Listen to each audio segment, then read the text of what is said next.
Only 6% of people affected with COVID need hospitalization. If our country needs to deal with only this 6%, our death rate would be far below what it is today, and medical care would be available for those who need it. Let's look at the 94% who are affected with COVID and what is their best option.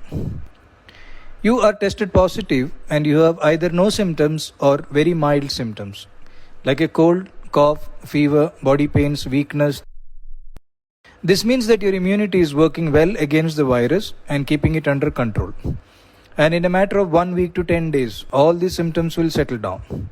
You may develop a loss of smell and taste along the way, but you will recover without any complication with simple over-the-counter medications like Dolo 650, home remedies, Ayurveda and homeopathy.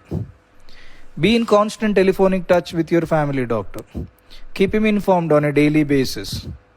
I have treated over 1300 people this way successfully. I strongly believe that over 94% of the people affected with COVID can be treated this way. Where are we going wrong? RT-PCR is the main test for diagnosing COVID, and it is only about 65 to 70% accurate, which means the 30-35% may be positive but will still show as negative. Not testing for COVID. Let us assume that every cold, cough, fever that happens to us now is COVID. We isolate ourselves and follow the rules which are laid down by the government, and we treat it as I have advised above and be done with it in a week or 10 days time. Testing for COVID. Once you are tested positive for COVID, you follow the above line of treatment and be done with it in 1 week to 10 days time.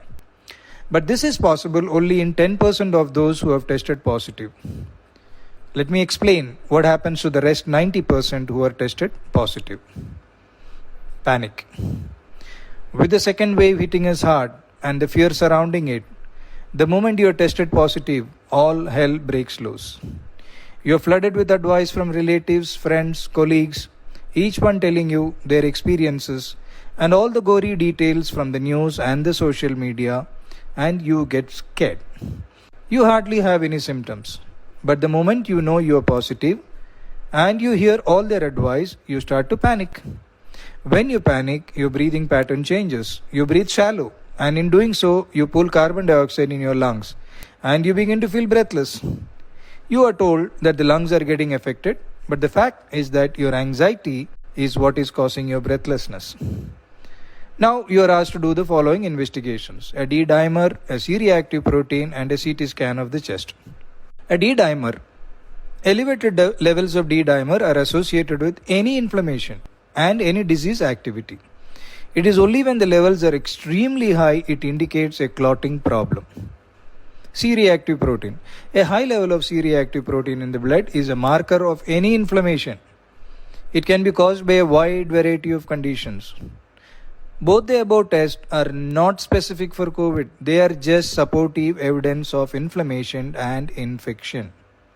CT scan of the chest. More than 80% of the COVID patients show ground glass appearance in their CT scan. The moment you see the report, everyone says that your lungs are involved and you are in trouble. But that's not true. The COVID virus has a tendency to affect the lungs and to produce inflammatory changes in the lungs.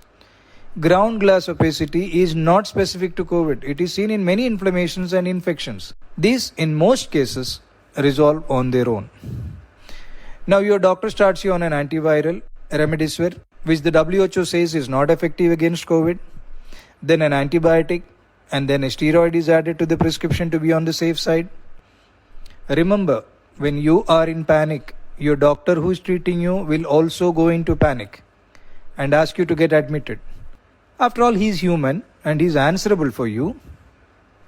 What you need to understand is that your immunity is doing a great job in containing the COVID virus. That is why you hardly have any symptoms. All these medicines are very strong and have a lot of side effects. When you consume these, they together crush your natural immunity, which is doing a great job, and you begin to get worse. Your condition deteriorates and you end up in the hospital. The medical system is doing its best, but it is overwhelmed and in the process of collapsing. You need to use your common sense and logic and decide which way you want to deal with the COVID when you get affected by it. The authorities are now saying that COVID is spreading through the air and not a droplet infection anymore, which means the spread is very fast. The way the second wave is hitting us, the chances are that most of us at some time or the other is going to get affected by the COVID. And by then, we need to be ready with our choice. By choosing option 1, there is a high chance that you will be done with the COVID without even realizing that you had COVID.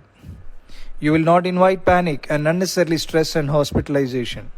You will not unnecessarily block hospital beds and leave them to the 6% who truly needs them. The choice is yours. Take care.